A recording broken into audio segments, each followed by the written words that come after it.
Assalamualaikum warahmatullahi wabarakatuh.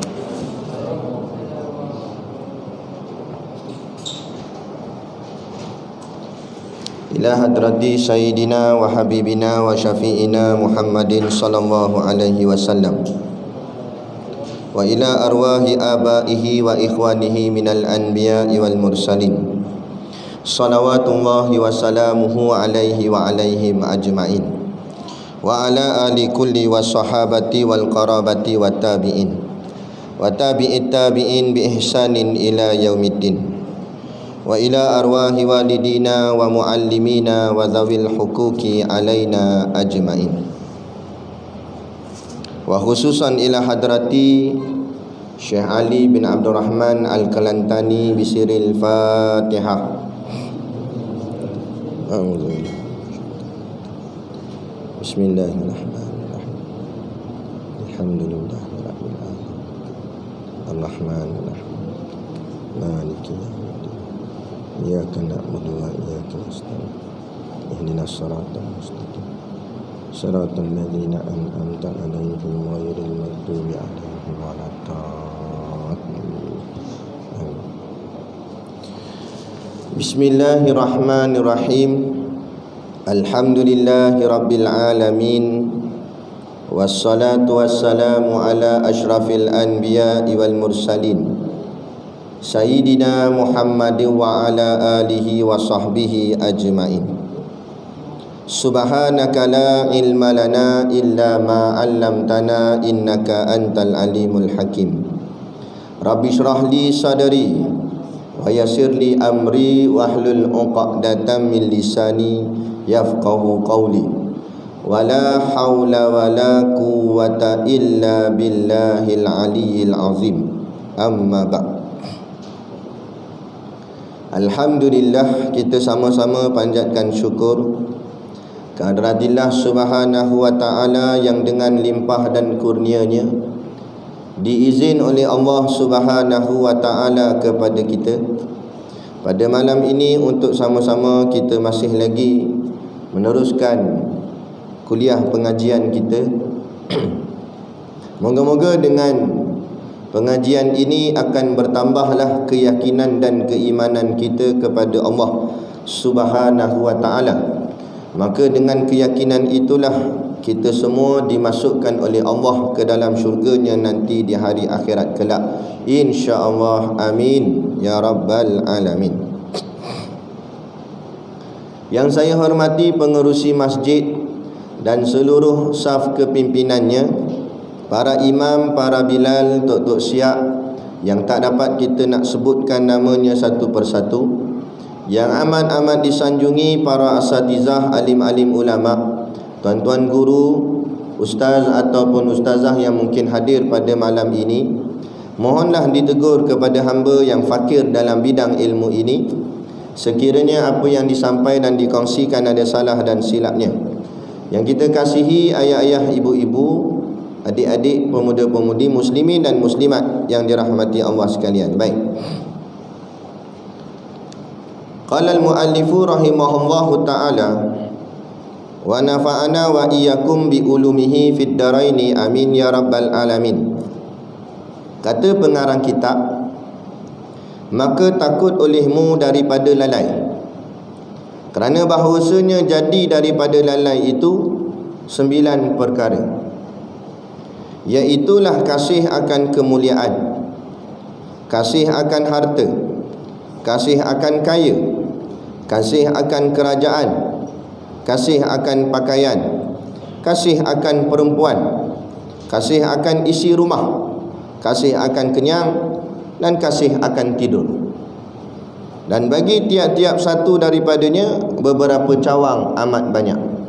Baik, ini kita sambung lagi pada bab yang menceritakan kepada kita, iaitu tentang fadilatul fikri, iaitu bahasa Melayunya kelebihan berfikir. Kelebihan berfikir ni adalah sifat mahmudah. Lawan dia mazmumah, iaitu lalai. Lalai itu adalah penyakit hati. Ubat tak nak bagi lalai, fikir. Itu ubat dia. Maknanya maksud fikir di sini ialah fikir tentang hal akhirat. Barulah kita tidak akan lalai. Barulah kita tak akan tersilap dalam keputusan yang kita buat. Tapi bila kita tak memikir ni, maka kita akan jadi lalai. Keputusan yang dibuat pun salah. Sebab apa? Sebab tak memikir. Baik, jadi antaranya kata Syekh, maka takut olehmu daripada lalai. Kamu kena takutlah sifat lalai ni kalau kena pada kita. Kerana bahawasanya dia kata, jadi daripada lalai itu dengan 9 perkara. Sebab apa manusia boleh jadi lalai? Punca dia 9 sebab. Syekh ni dia buat kajian. Jadi dia kaji, dia kata yang menyebabkan manusia ni jadi lalai 9 sebab, 9 perkara. Sama ada dia terkena salah satu atau 99 kena sekali semua. Jadi kita tengok apa 9 perkara tu. Yang pertama, kasih akan kemuliaan. Orang yang terkejar-kejar akan kemuliaan. Maksud kemuliaan di sini ialah kemuliaan makhluk. Mencari kemuliaan Allah tak salah. Yang salah mencari kemuliaan makhluk.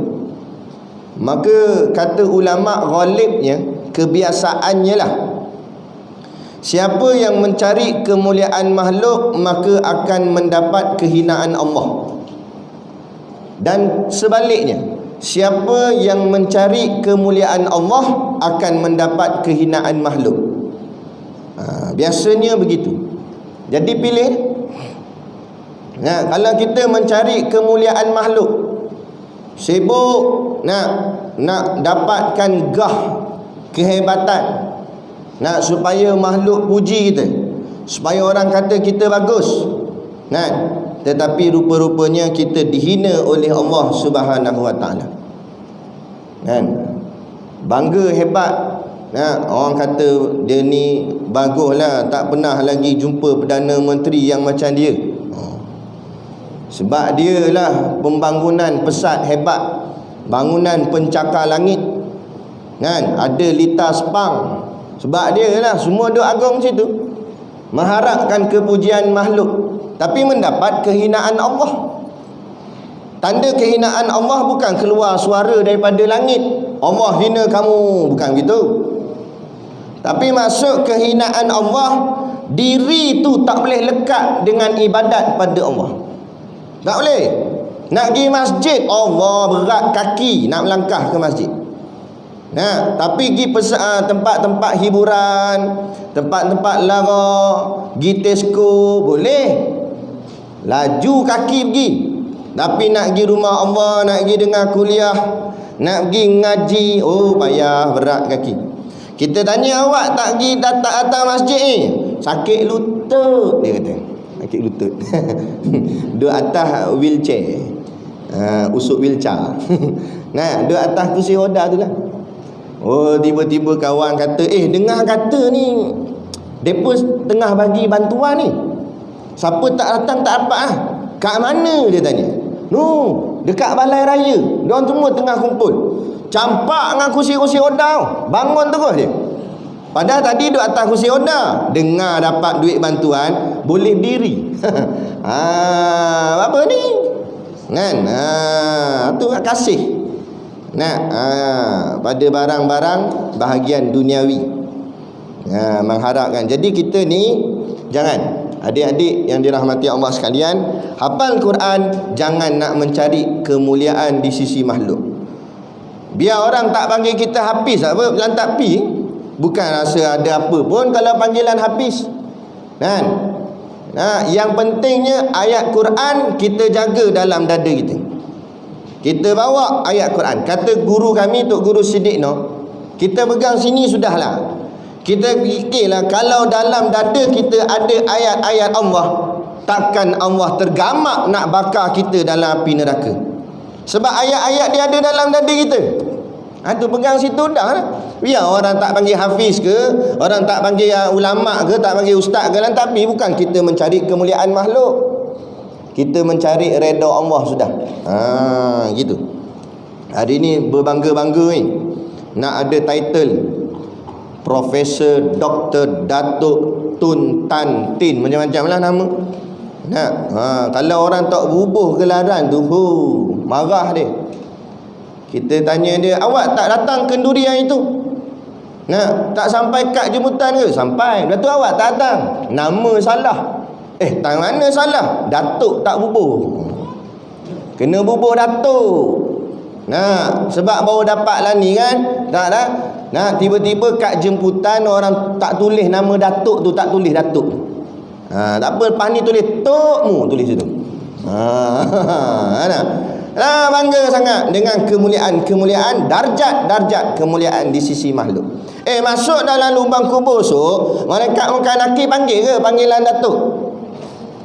Datuk, nak tanya soalan? Ada. Kan, Polan bin si Polan terus, nama terus lah. Kalau nama Ahmad lah. Polan bin si Polan. Tiba-tiba dia kata, excuse me, Tun ya, Tun. Tonmu. Kata malaikat, duli apa aku? Nak, tak ada heran dalam tanah. Tak kira lah agung sultan. Nak, nama-nama kemuliaan tu atas dunia je. Bawah dalam tanah dah tak ada apa dah lah. Sama je kita di sisi Allah, betul tak? Kita semayang, adik-adik tahfiz kita, pakcik-pakcik semayang, kita sembang muka kat mana? Atas ni lah nak, lantai ni, atas tikar sejadah. Dah Perdana Menteri kalau semayang muka dia sembang kat mana? Atas lantai ke? Dah Agung Sultan atas lantai juga. Nah, dah sama je lah. Lepas tu kalau rasa hebat sangat dengan jawatan, janganlah letak muka atas lantai, letak muka atas dinding. Allah. Awak kita kan darjat tinggi, mana boleh letak lantai. Bukan kita hina dia tak, tapi nak bagi maksud jawatan pangkat hanya sisi dunia sahaja. Tapi bila mu hadapkan dirimu pada Allah, sama level. Nah, muka letak dekat lantai, kat tanah. Punggung bawa naik atas, lebih tinggi daripada wajah kita, daripada muka kita. Apa Allah nak ajar situ? Lepas tu kita baca dalam kitab fiqh, syarat sah sujud. Sujud tu nak jadi sah, syarat dia punggung mesti lebih tinggi daripada kepala. Andai kata dia semayang tempat bukit tengah naik, mendat tempat daki, jadi bila dia semayang tu, sujud tu kepala lebih tinggi pada punggung, ulama jawab tak sah sujud dia. Sebab syarat sah sujud mestilah kepala lebih rendah daripada punggung. Kenapa? Kerana barulah maqasid ataupun tujuan sujud itu tercapai. Apa tujuan sujud? Merendahkan wajah yang dianggap mulia ni. Tengok wajah dia laku. Nah, cermin tinted gelap kan, kena tahan roadblock, polis baru nak sound sebab tinted gelap. Turun tingkap, tengok muka exco. Nah, tabik tu, tuan, laku lah muka bawahan tahu. Nampak? Tak apalah muka, memang sehebat-hebat mukamu, letak bawah. Punggung bawa naik atas. Maknanya dalam punggung ni ada apa? Dalam punggung ada najis tak jijik sangat, tai. Bau sedap bunyi. Dalam punggung ada tai. Tiba-tiba sujud, tai duduk lagi atas daripada muka kita. Dah muka kita duduk mana maksudnya? Maknanya lebih hina. Allah nak ajar situ supaya tunduk keegoan, tunduk kesombongan. Jangan jangan sombong, jangan ego. Pegang jawatan tak salah, silakan pegang, tapi jangan rasa gah dengan jawatan yang kamu milik. Lama mana boleh pegang, jangan ingat boleh selama-lama. Tu tayin duduk atas tak apalah, orang mendongak tengok tayin nak duduk bawah kan. Jadi kita akan berubah. Hidup ni sebab tu Allah buat bumi ni bulat, sebab nak menyatakan bahawa hidup kita ni bulat macam roda, kadang-kadang di atas, kadang-kadang di bawah. kan. Lepas tu saya dulu ada kesempatan depa panggil kuliah di balai polis.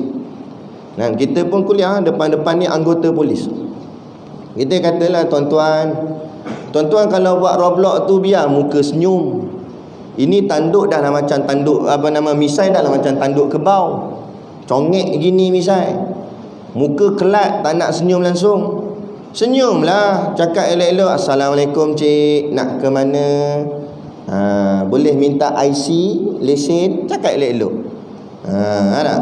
Pakcik pun kata, Allah, nak lesen tak ada. Lama dah kat 15 tahun lesen memang tak ada. Tak marah, tak apa pakcik, lesen tak ada, tak apa, IC ada IC. Nah, IC pun hilang kata. Pakcik kata, tak marah. IC pun tak ada, tak apa pakcik, keluar daripada kereta kita gari je. Kan elok itu, orang pun tak jadi marah, cakap elok. Ini minta IC lesen pun kamai siap dia makan kacang dalam mulut. Lepas tu gente misai dia. Asyik. Nampak? Mana orang tak sakit hati. Cakap elok lah, bagi salam elok kan. Kawan saya dia punya takut jumpa Roblox, gelabah tu kot. Padahal tak ada buat salah apa pun. Sampai kat Roblox, polis tanya dari mana? Dia pun kata dari sana. Dia kata memang mu dari sana, takkan dari situ. Mu dari belakang kan, memang dari sana. Lepas tu nak pergi mana? Pergi sana. Sakit hati. Boleh kata jalan lah, malah aku layan. Tu tip nak bagi lepas. Tu. Jadi itulah makna kata. Sebab apa saya kata begitu? Saya kata cakap elok lah. Sebab apa? Sebab kita rasa gah masa tu kita pakai uniform. Paku atas ni, celek sini atas tepi ni, ada bunga padi siap apa semua. Memanglah pakai uniform. Lama mana uniform tu kita boleh pakai? So bila dah habis pencen dah, sara dah, tanggal habis uniform dengan pistol-pistol kena ambil. Nah kali tinggal pakai apa? Tu baju pagoda ada poket tengah macam Doraemon. Je tu lah duduk kedai warung kopi. Dan kalau kita dulu cakap kasar dengan orang kampung, lepas tu kita nak balik kampung balik kak, nak duduk dengan orang kampung. Tapi kita dulu masa pakai uniform, sombong sangat cakap dengan orang. Siapa nak kawan dengan kita so? Masa tu duduk atas. Bila dah tak ada baju uniform dah, duduk bawah balik. Duduk bawah tu siapa nak kawan? Orang pun tak mau dah. Nampak dia pergi kedai warung tu, semua pakat bangun. Malas aku. Meh lah saya aku. Hang dulu kau main mentang-mentang ada jawatan dulu, nak pakai uniform cakap dengan kami kasar. Sekarang baru nak tegeh-geh duduk dengan kami. Tak terheran lah. Habis orang pun tak ada nak kawan dah. Kan? Jadi punca apa? Ni kasih akan kemuliaan. Tak payah lagi cari kemuliaan makhluk. Yang kita nak cari ni kemuliaan Allah. Tadilah saya sebut, siapa yang mencari kemuliaan makhluk akan mendapat kehinaan Allah. Tanda dihinakan Allah, Allah sibukkan dia dengan urusan duniawi dan jauh daripada urusan ukhrawi. Urusan akhirat ni tak boleh nak buat, sibuk manjang. Itu tanda Allah benci. Baca dalam kitab Ayyuhal Walad. Imam Ghazali sebut, tanda seseorang tu Allah benci, Allah jauhkan dia daripada hal-hal perkara-perkara ibadat. Rumah dekat dengan masjid tapi tak boleh datang masjid. Itulah bala sebenarnya. Kita ni terbalik. Kita duk faham bala ni rumah terbakar, bala ni anak mati, bala ni kena COVID. Tu bukan bala, itu ujian. Dalam bahasa Arab panggil musibah. Itu ujian dia. Allah sedang menguji kita. Liyabluwakum ayyukum wa ahsanu amala. Siapa di antara kamu yang paling baik amalnya? Allah nak uji itu je. Lepas ujian lulus kita, gagal ujian gagal lah. Itu ujian. Tapi bala yang sebenar, kata ulama, bala yang sebenar bila kamu sebenarnya mampu untuk mengerjakan taat tapi kamu tak buat. Itulah bala. Rumah dekat dengan masjid, berapa langkah dia boleh pergi? 4 kali lompat masuk dah dalam masjid. Silap salah lompat masuk dalam kolah. Nampak? Makna dekatnya rumah dia dengan masjid tapi tak boleh datang. Itulah bala. tubuh badan sihat, boleh naik panjat tangga masjid, tapi tak boleh datang. Bala.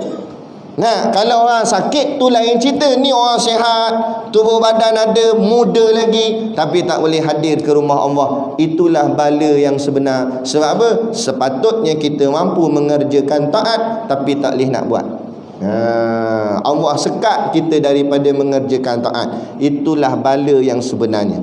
Tapi Allah sibukkan dia dengan hal-hal keduniaan. Bab-bab dunia dia boleh datang, tapi bab-bab akhirat dia tak boleh datang. Nak?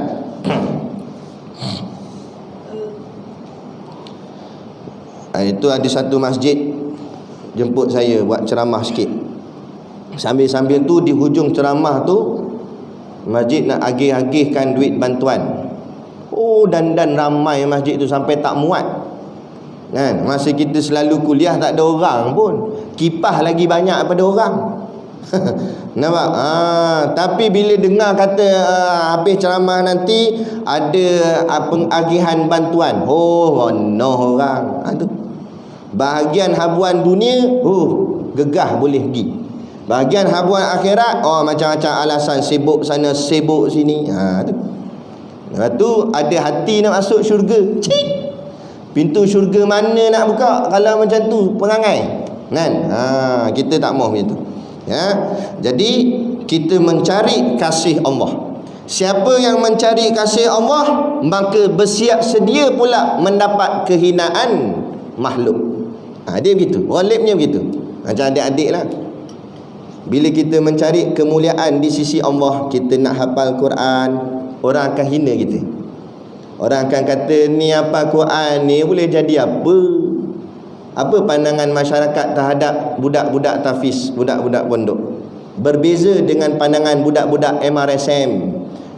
Budak-budak ngaji sains, ngaji college. Apa pandangan? Beza. Ya, budak-budak yang pakai lilit serban atas kepala ni orang pandang sebelah mata je lah. Paling kuat orang kata boleh jadi tok imam lah. Gitu. Gitu je lah orang pandang lekeh. Tapi kalau tengok orang ngaji universiti, ngaji ilmu matematik, ilmu sains, hebat lah. Nak buat menantu tengok lu.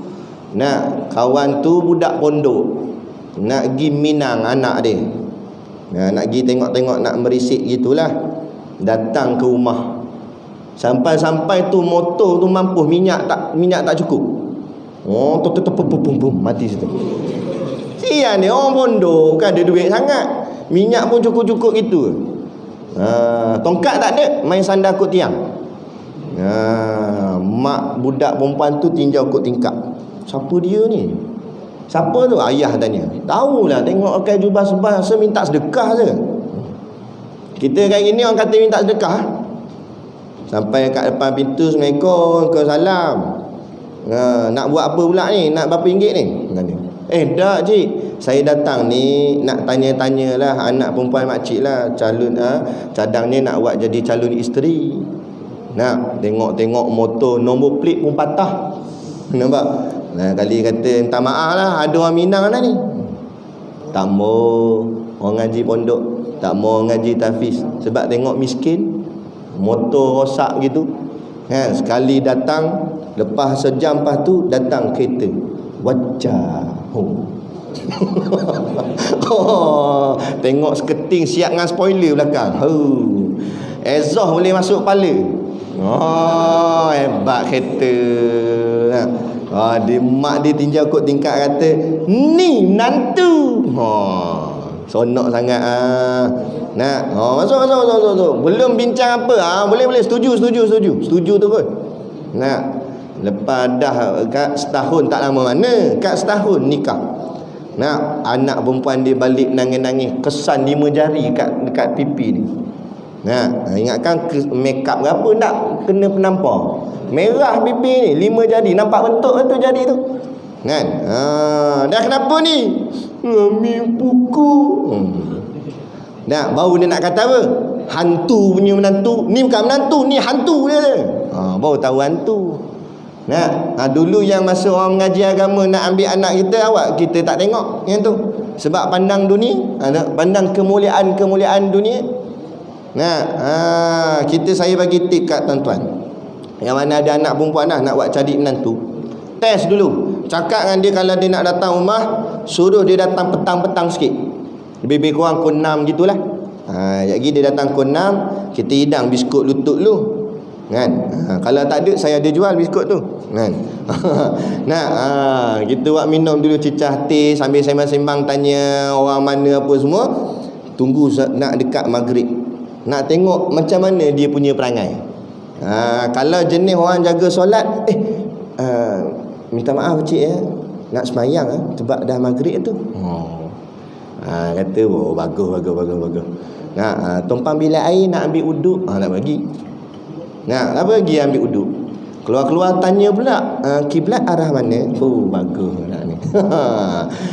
Kita pun kata kita alang-alang tu kita semayang jemaah sekali. Pakcik tak pergi masjid hari ni sebab ada tamu kan. Jadi kita semayang jemaah kat rumah, pas semayang kita makan. Dah makcik dah siap masak dah tu. Kita semayang dulu. Tapi kalau boleh adik jadi imam lah. Pakcik jadi makmum belakang. Suruh dia jadi imam. Tengok macam ni. Tiba-tiba dia bagi alasan, tak boleh jadi imam, uzur. Nampak dah tu. Tak apalah. Tak apa jadi imam, tak apa. Biar pakcik lah yang jadi imam, kamu jadi makmum. Dah kamat lah, kata pakcik. Ayah budak perempuan. Jadi dia pun Allahu Akbar Allah. Pakcik toleh belakang tu takbir raya bengong. Macam ni nak buat menantu. Lagi balik pergi ambat balik. Betul. Nak cek agama dia, bukan cek harta dia. Kata Saidina Ali, orang yang banyak harta tetapi tidak ada ilmu agama, maka dia yang akan jaga harta dia. Dia sibuk kalau jaga harta dah. Tapi orang yang kekurangan harta tapi banyak ilmunya, ilmu agama lah maksudnya, maka ilmu yang akan jaga dia. Nampak? Tu. Ni kalau sibuk ke jaga harta, akhirnya amal tak ke mana. Baik biar banyak ilmu. Cerita tentang budak pondok ni ada satu lagi kisah. Kisah ni tentang kisah menantu pondok. Tadi tak kahwin lagi, ni kahwin dah. Nak kahwin pula dia dengan ni. Jadi dia ni ada 2 orang anak perempuan, dua-dua menantu laki. Seorang ngaji pondok, seorang ngaji engineer. Tahu engineer lah, maknanya hebat lah, gaji ribu-ribu kan. Jadi masa tu nak dekat raya hujung-hujung Ramadan, nak pergi beli baju raya. Yang pondok ni tadi motor ESP tu je lah kan. Kunci tak ada, main ni lagu wire. Baru boleh start. Lampu kena ketuk 4 kali baru nyala. Dah susah orang ngaji pondok kan. Yang engineer tu kereta hebat lah, kereta mahal. Pintu tutup sendiri kan. Valve fire. Nak sebut pun payah. Jadi yang pondok ni kata, kita nak pergi naik apa? Mak mertua dia mulut jahat sikit. Mak mertua dia kata, takkan naik motor hang tu. Naik kereta ni lah anak mak ni yang valve fire tu. Jadi satu keluarga ni naik kereta tu, nak pergi beli baju raya. Jadi jalan-jalan sampai kat traffic light. Traffic light merah. Sebelah traffic light tu ada bus stop. Orang tengah tunggu bas. Ada seorang pakcik tengah duduk situ tunggu bas. Pakcik tu kain kopiah. Tengah duduk-duduk, mak dia pun tengok kok cermin, tengok muka pakcik tu. Pakcik tu tiba-tiba gatal kepala, dia pun angkat kopiah dia. Rupanya botak tengah, tepi je ada rambut. Ngam-ngam dengan kopiah tu. Nampak? Angkat-angkat tak ada rambut. Mak dia pun tanya anak-anak menantu dia. Anak-anak menantu mak, cuba jawab soalan ni, kata mak dia dalam kereta. Kenapa pakcik tu rambut tak tumbuh kat tengah-tengah? Hang yang pondok ni jawab. Yang ngaji pondok pun jawab dengan tawaduk. Dia kata, mak, kerana Allah tak tumbuhkan. Dia kata, hang jawapan nak nampak langsung, jawapan tak saintifik langsung jawapan. Mudah sangat, memang semua Allah. Jawab senang sangat, Allah tak jadikan. Cuba tanya ni anak mak yang engineer ni. menantu engineer. Menantu engineer ni belajar sains. Dia pun kata, mak, ini kerana kepala pakcik tu tidak terdedah dengan cahaya matahari, maka menyebabkan rambutnya tak boleh tumbuh. Oh, jawab tu macam kemas lah. Mak dia kata, ni anak menantu ni bijak. Ni baru betul. Oh, tak apa lah. Jalan lagi, lampu hijau dah, jalan. Jalan-jalan nampak ada itik pula duduk atas tasik, kat atas air. Itik tu terapung gitu atas air kan. Jadi mak dia kata, ni kalau anak-anak mak bijak ni nak tanya ni, macam mana itik tu boleh terapung atas air? Mu ngaji pondok sebab apa? Sekali lagi dia jawab, Allah yang apungkan mak. Tak habis-habis jawapan bodoh dia tu. Menyampah aku. Jawab macam ni semua orang boleh jawab, dia kata. Ni anak mak yang engineer ni cuba jawab tengok. Dia kata, mak, kerana di bulu-bulu itik tu ada gelembung-gelembung udara yang menyebabkan itik tadi terapung. Wahai makku. Jawapan kemas lah. Nampak? Ada gelembung udara lah, apalah tu, itik tu boleh terapung, dia kata. Tak apalah. Selesai beli baju raya apa semua, balik rumah nak buka puasa. Sambil-sambil makan, yang ngaji pondok ni mencelah. Mak, minta maaf, saya nak betulkan apa yang dijawab oleh abang ipar saya tadilah. Semua jawapan dia salah, mak. Jawapan yang sebenar semuanya kerana Allah. Allah lah yang tak tumbuhkan rambut pakcik tu. Allah jugalah yang mengapungkan itik tu. Bukan sebab gelombang udara ke, tak kena cahaya matahari ke. Mak dia berkata, mak dia marah. Ni semuanya Allah. Memanglah jawapan tu lah, tak ada nampak bijak langsung jawapan. Tak betul, mak. Apa kalau betul, apa hujah kamu? Hujah saya, kalau betul lah rambut tu tak tumbuh sebab tak kena cahaya matahari, habis kenapa bulu ketiak mak tumbuh elok aja? Tak kena cahaya matahari juga. Betul tak? Ke mak jemur gini? Tak kan? Nampak? Ada? Kata kena cahaya matahari baru tumbuh. Bulu ketiak kita mana ada kena cahaya matahari, tumbuh elok subuh pula tu. Siap kerinting lagi. Allah nak buat. Tak kira cahaya matahari tak cahaya matahari, Allah nak buat tumbuh. Jawab orang pondok. Mak dia pun mula senyap. Lepas tu yang itik tu macam mana pula? Dia kata Allah lah yang apungkan. Bukan sebab ada gelombang udara kat bulu ke apa. Kalau sebab gelombang udara dekat bulu, dah bila pula kapal ada bulu? Kapal boleh terapung atas air. Kok mana bulu? Yang mana ada bulu? Besi. Tapi bila Allah nak apung, besi boleh terapung. Allah nak buat. Ini semuanya Allah. Terdiam mak dia. Lepas kena bulu ketiak tadi, senyap terus. Makan senyap gitu je. Baru tahu orang pondok. Jadi kita nak buktikan bahawa agamalah menjadi asas tunggak segala-galanya. Kecerdikan, kepandaian duduk di agama, bukan duduk di subjek yang lain. Kita pandai agama, insya-Allah kita pandai yang lain. Tapi pandai yang lain belum tentu pandai agama.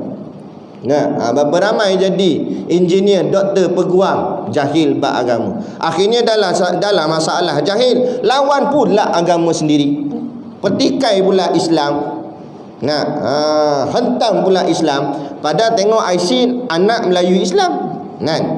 Tu sebab apa? Sebab tak dididik dengan pelajaran-pelajaran agama. Sebab tak nampak kemuliaan tu duduk pada agama, tapi nampak duduk pada keduniaan. Yang ni kita nak ubah mentaliti masyarakat begini.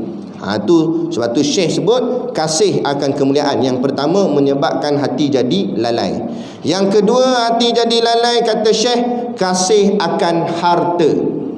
Kumpul habis harta, lambat-lambat tak cukup-cukup. Tuan-tuan, ayah ibu yang dirahmati Allah sekalian, ketahuilah nanti di padang mahsyar kita ada satu sesi tu dipanggil Yaumul Hisab. Hari kira-kira. Hisab tu maksudnya kira-kira. Hari waktu tu akan dikira-kira segala milik kita. Halal ke tak halal ke tak kira lah, semua akan dikira. Kata guru kami, Tok Guru Siddiq Nok, sebab kami orang pondok, Tok Guru tengok tiap-tiap kali raya tukar jubah colour baru. Jadi Tok Guru buat contoh kami lah. Tok kata siapa yang dalam almari dia ada 5 helai jubah, 5-5 akan disoal Allah. Tu tara jubah tu 5 helai, Allah akan tanya setiap sehelai. Selai ni dah ada, kenapa beli selai lagi? Jawab. Bukan saya kata salah, tapi sediakan jawapan. Sebab tu kata Tok Guru kami, kamu nak buat apa, buatlah, tapi sediakan jawapanmu pada Allah. Walaupun barang tu barang halal, barang sunnah ke tak kira lah. Tak apalah, kalau jawapan tu lepas, lepaslah. Jawapan tak lepas, tak lepas lah. Tapi ditanya. Nah, kalau 5 helai pun ditanya, bayangkan sampai bengkok batang besi almari tu. Lagi orang perempuan, sampai bengkok batang besi tu. Lepas tu dia buka almari kan, dia cekak pinggang. Tak ada baju lah nak pakai. Tak ada baju apa sampai bengkok besi tu. Nampak? Terajang masuk dalam almari, kunci. La ilaha illallah, apa pula tak ada baju tu sampai lendut besi tu kan? Kadang-kadang orang perempuan gitulah kan. Jangan kasihkan akan harta. Berlambak-lambak harta. Kereta Allah, berlambak-lambak kereta. Kan? Tapi kita jangan terus hukum orang. Kalau kita tengok satu rumah tu ada 5 biji kereta, belum tentu dia ni kasih harta. Boleh jadi 5 biji kereta kat rumah dia tu sebab keperluan. Sebab ayah kerja, mak kerja, anak pun kerja kak. Kak Long dia kerja, abang dia kerja, adik kerja. Ada 5 orang dalam rumah tu. 5 ni kerja pula tempat lain-lain. Ada kerja Kuala Kangsar, ada kerja Taiping, ada kerja di Johor, ada kerja mana-mana tempat jauh-jauh, lain-lain tempat. Takkan nak pakai satu kereta, ayah nak hantar seorang-seorang, dah ayah bila nak pergi kerja, sampai-sampai pejabat orang balik dah kan. Jadi masing-masing pakai kereta masing-masing, keperluan, sebab nak pergi kerja tempat lain-lain. Itu tak salah. Yang menjadi masalah ni, 5 biji kereta, dia duduk kat rumah 2 orang laki bini. Anak tak ada, laki bini 2 orang tu je duduk kat rumah, tapi kereta kat 5 biji.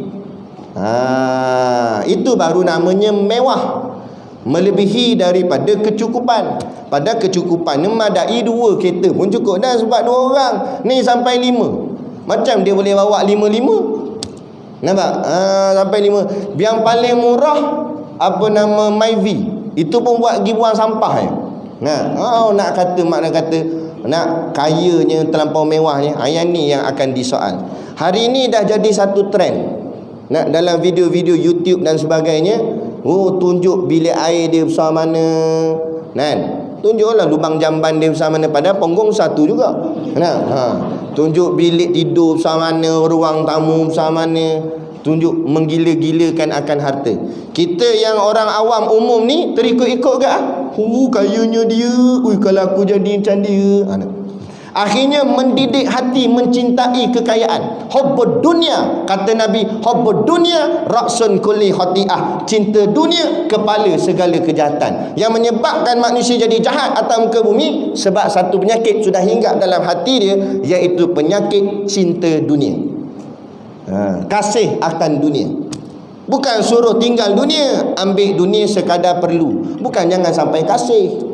Nak kasih akan harta, kasih akan itu. Nak pulun cari harta. Tak cukup kerja dari pagi sampai petang, tambah pula overtime sampai tengah malam. Orang buat kuliah maghrib, bainal maghrib wal isyak, tak boleh datang untuk nak mendalami hal-hal agama dia, supaya biar dia kenal apa agama dia. Tak boleh datang. Akhirnya jahil dalam bab agama. Semayang tak erti, apa tak erti. Mayang pun main ikut orang aja.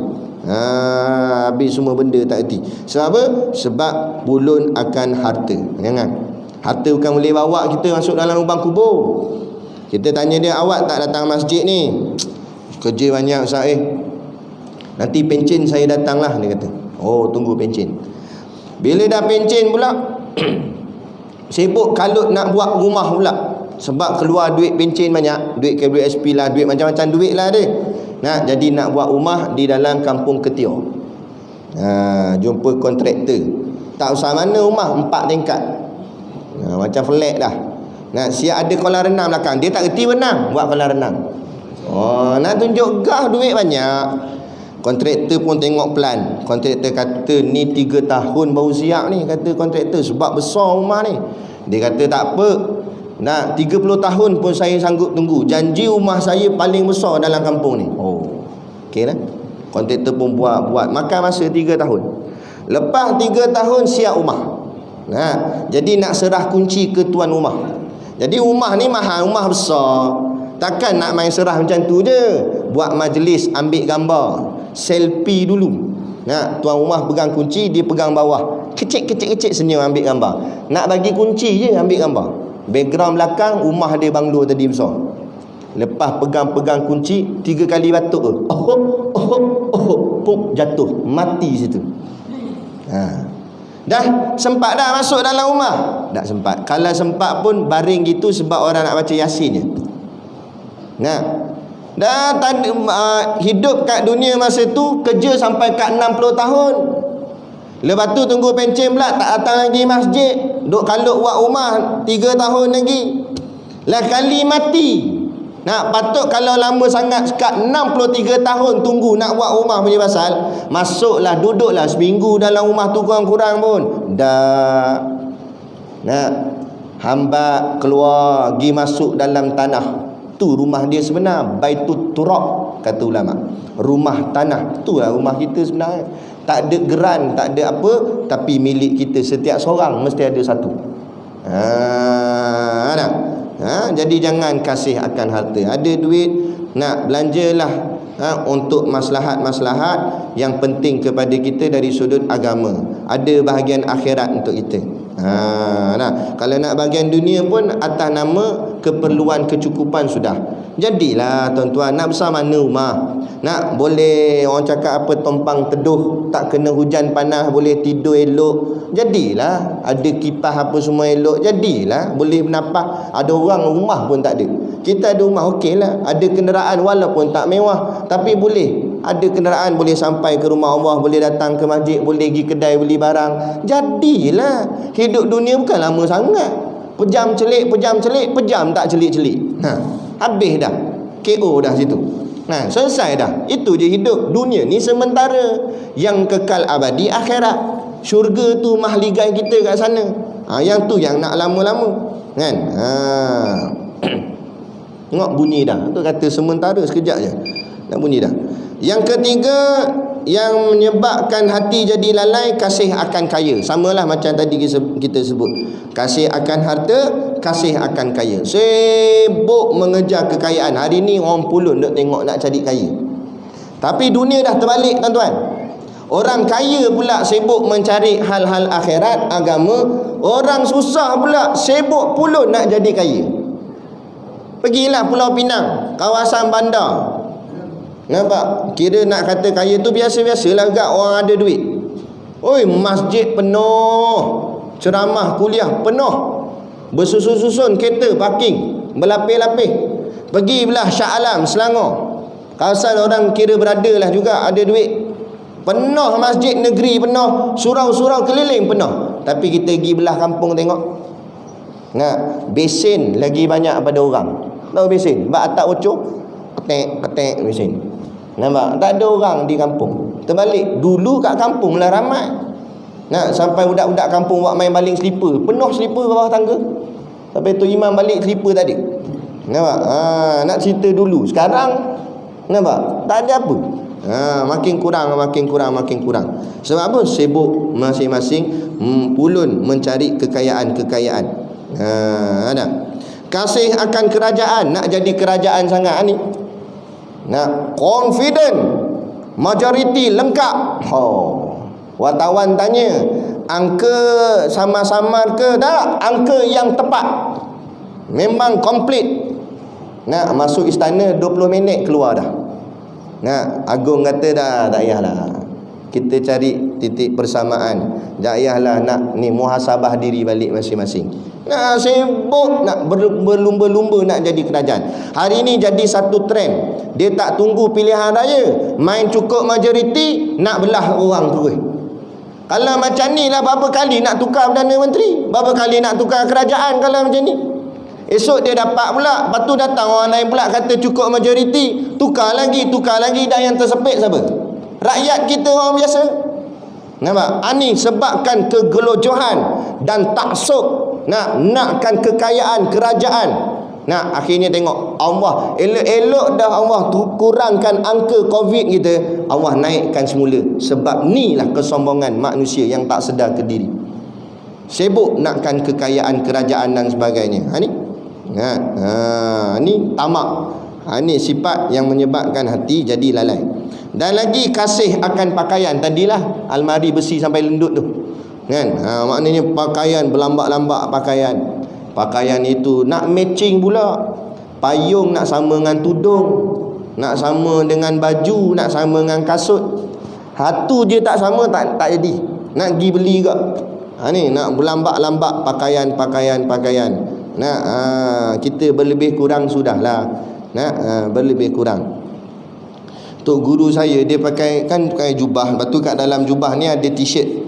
T-shirt dia sampai terkoyak, dia pakai lagi. Kan? Sampai isi dia tengok lah, abang sampai koyak macam kena tembak dah ni. Nak beli lain lah kata. Mana kata tak peduli dah, pakaian asal tutup aurat sudahlah, berlebih kurang. Kan? Jangan terlampau nak melebih-lebih. Dalam memperagakan pakaian ni, hari ni dah jadi trend. Orang tujuan bertudung sebab nak menutup aurat, tapi ni dah jadi kelain, berfashion-fashion. Pusing kot ni, tembus kot sini, masuk ke hidung, keluar kot telinga.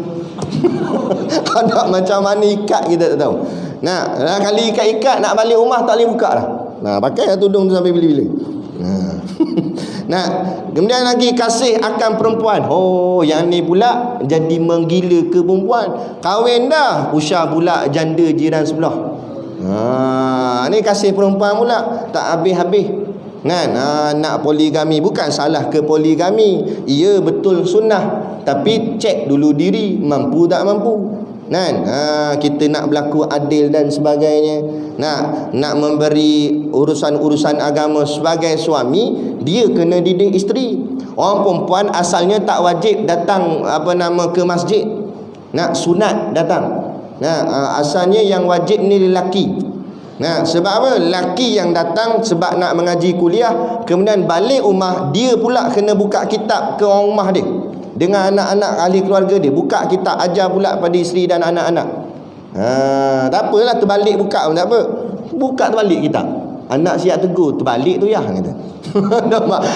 Tak reti lah. Tak apalah. Kalau tak boleh nak mengajar, tak reti nak menyampai, saya faham Ustaz, tapi nak terang balik kat bini tak reti lah Ustaz. Bawa bini dengan anak-anak sekali supaya dia belajar bersama. Tu kewajipan tu. Kan? Zahir dan batin, itulah masalah batin. Bukan batin tu dalam bilik tu. Batin ni maknanya ilmu agama. Tu dia kena bawa kepada isteri. Sebab apa Allah kata ku anfusakum wa ahlikum nara, jaga diri kamu dan ahli keluarga kamu. Kalau ayat tu berhenti sampai ku anfusakum je tak apa, maknanya jaga diri kamu, selesai masalah kita. Kita pergi masjid tak apa dah, mereka tak pergi pun tak apa. Tapi sebab Allah sambung ayat tu, ku anfusakum wa ahlikum nara, jaga diri kamu dan ahli keluarga kamu daripada neraka. Masuk jaga tu makna kena jaga dia, jangan dia kena azab dalam api neraka. Macam mana tak nak kena azab? Kena didik dengan ilmu agama. Ini kadang-kadang orang perempuan, anak-anak perempuan kita pakai baju lengan pendek, nampak lengan. Dosa hukum dia. Ni aurat. Kita sebagai seorang ayah kena wajib tegur. Biar anak dah besar panjang pun, kita ayah dia. Kena tegur. Ni lengan nampak, stokin tak pakai kaki, aurat kaki. Baca dalam kitab fiqh, Nabi dah tak mengaji, buat lebih kurang, rambut nampak keluar kot celah tudung. Pakai dah tudung tapi nampak lagi. Ada jenis pula tudung ni, jenis tudung luksina. Dia warna dia tu macam pudar-pudar gitu. Dia boleh nampak pula getah ikat rambut dia warna merah, warna pink kat dalam. Boleh nampak pula. Sebab apa ni? Habis macam mana kalau boleh nampak dalam? Baik tak payah pakai tu ke? Tak sah tu tutup aurat gitu. Tanggung habis. Ayah-ayah, suami habis kena tanggung. Kena jaga semua tu. Bukan kasih ni nak cinta saja, tapi tanggungjawab tu besar. Kasih akan isi rumah. Berlambak-lambak beli perabot tak cukup-cukup, beli lagi, berlambak-lambak. Tuan-tuan, lagi besar rumah kita, lagi banyak perabot dalam rumah kita, lagi kita akan disibukkan dengan dunia. Akhirnya bila kita nak baca Quran? Bila kita nak semayang duha, ada dah. Kalau ke no, perabot banyak dalam rumah, nak basuh lah, nak lap lah. Nah, banyak sangat perabot dalam rumah. Cuba berabot sikit. Sebab itulah nenek moyang kita dulu-dulu walaupun tak masuk sekolah tapis, tapi surah Yasin dalam kepala. Surah Yasin hafal terus. Nenek moyang kita dulu-dulu. Nah, sebab apa? Sebab dia tak ada apa kat rumah. Quran lah jadi hiburan buat dia. TV tak ada, radio tak ada. Habis nak hiburkan hati, nak buat apa? Tengok kanan kiri, nampak Quran atas meja, ambil Quran baca. Dengan terjemahan apa semua. Itulah hiburan hati dia. Lah ni macam mana nak baca Quran? Pandang kanan TV, pandang kiri radio. Nak pas satu. Nah, Astro pula kata macam-macam marah. Nah, pas satu drama. Nah, drama lepas habis drama Melayu, drama Hindustan pula. Lepas drama Hindustan, wrestling pula, spender saja. Kan? La ilaha illallah. Dah macam mana jadi hidup kita? Tu cerita dia. Nah, dan lagi yang kedua terakhir, kasih akan kenyang, banyak makan. Banyak makan. Bukan tak boleh makan, tapi banyak sangat. Kan? Kata Nabi dalam satu hadis, la tumitul quluba, jangan kamu matikan hati bikasratit ta'am wasyarab, dengan banyak makan dan minum. Fa innal qalba, maka sesungguhnya hati itu kazar'i, seperti tanaman. Nak kata Nabi. Nah, yamutu idza kathura alaihil ma, dia akan mati bila terlampau banyak air atasnya. Pokok pun kalau kita tuang air banyak-banyak dalam pasu penuh, mati pokok sebab banyak sangat air. Ya kan, tak boleh bagi air, kena bagi kadar-kadar cukup. Ni buh banyak sangat, mati pokok. Dan kalau pokok boleh mati sebab banyak air, begitu juga manusia. Nah, manusia hati dia jadi mati sebab terlampau banyak makan, terlampau banyak minum. Tu punca. Dan kita tengok orang yang terlantar dekat katil hospital tu, dekat ICU lah apa semua tu, kes kurang makan ke banyak makan? Cuba jawab sekali. Banyak makan, bukan kurang makan. Nah, kena kencing manis sebab banyak makan, kurang makan? Banyak makan, kan sebab kurang makan. Waktu Islam ajar kita berpuasa. Nah, tapi Islam larang kita puasa tanpa henti. Tak boleh juga. Nah, paling kuat nak puasa, kata Nabi, puasa Nabi Daud, selang sehari. Nah, kalau kita hebat sangat nak puasa, buat selang sehari. Tak mampu, buat Isnin Khamis dulu. Tak boleh kat Isnin Khamis, buat puasa abiyat 3 hari tiap bulan. Nah, tak boleh pun ambil salah satu Isnin saja ataupun Khamis saja. Buatlah yang mana kita mampu buat. Kan? Kalau tak mampu gak nak puasa, jangan makan terlampau banyak. Kerana dengan makan banyak ni boleh merosakkan hati. Nak mata jadi kuyu, dengan kuliah malas, mengaji malas. Sebab apa? Sebab makan banyak. Ni jangan kasih akan kenyang, kata Syekh. Dan yang terakhir, kasih akan tidur. Banyak pula tidur. Sikit-sikit tidur. Nah, ada anak murid saya tu kuat betul tidur. Dalam semayang tidur. Tapi kalau tertidur dalam sujud tu tak pelik. Ni dalam diri boleh tidur.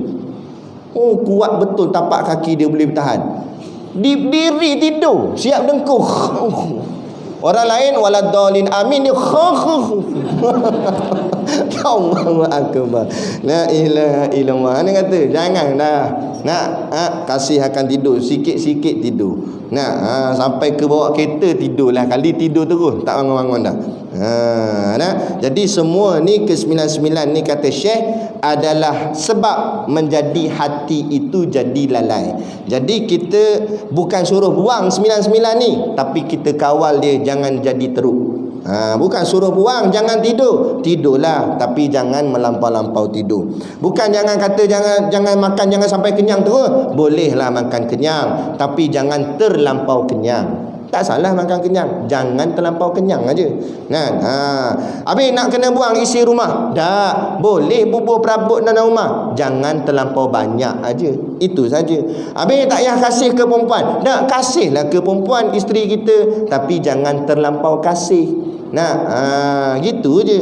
Kan apa pakaian bukan suruh buang pakaian, cuma jangan terlampau banyak pakaian. Jadi semua ni bukan suruh buang, tapi kawal jangan sampai jadi terlampau. Bila terlampau, automatik hati kita akan jadi lalai. Ini pesanan Syekh di dalam kitab Jawharul Mawhub wa Munabbihatul Qulub. Dan kemudian kata akhirnya dia kata, dan bagi tiap-tiap satu daripadanya beberapa cawang amat banyak. Setiap satu daripada 9 ni tadi, kalau nak dikupas, nak bercabang-cabang lagi banyaknya. Maknanya banyak lagi lah perkara-perkara yang menyebabkan hati boleh jadi lalai. Jadi kita berhenti setakat ni dulu, dan kita akan sambung nanti pada ceramah ataupun kuliah kita pada yang akan datang bulan yang seterusnya. Moga-moga kita boleh terus istiqamah untuk hadir ke majlis ilmu, supaya sentiasalah hati kita ni dicurahkan dengan tazkiyatun nafs, yakni mencuci hati. Kadang-kadang hati kita ada kekotoran dan sebagainya. Dengan dengar kuliah ni, hati kita dicuci jadi bersih, insya-Allah. Moga-moga bila hati kita bersih, Allah cabut nyawa kita dalam keadaan hati kita sudah bersih. Jadi moga-moga kita selamat dihadapkan di hadapan Allah nanti, insya-Allah. Jadi cukup sekadar tu. Wabillahi taufik wal hidayah. Wassalamualaikum warahmatullahi wabarakatuh.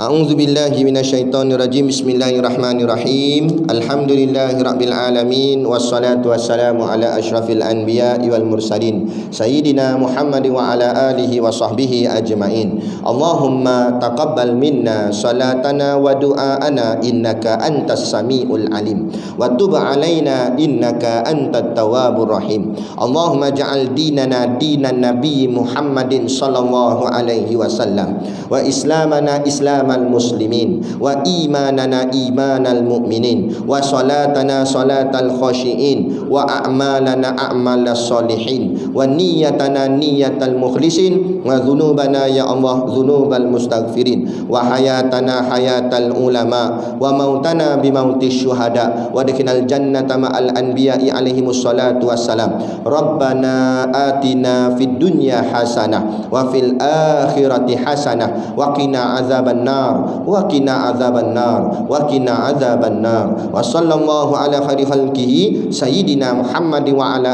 alihi wa sahbihi wa sallam. Subhana rabbika rabbil izzati amma yasifun, wa salamun alal mursalin walhamdulillahi rabbil alamin. Amin ya rabbal alamin. Taqabbalallahu minna wa minkum. Takbir. Allahu akbar.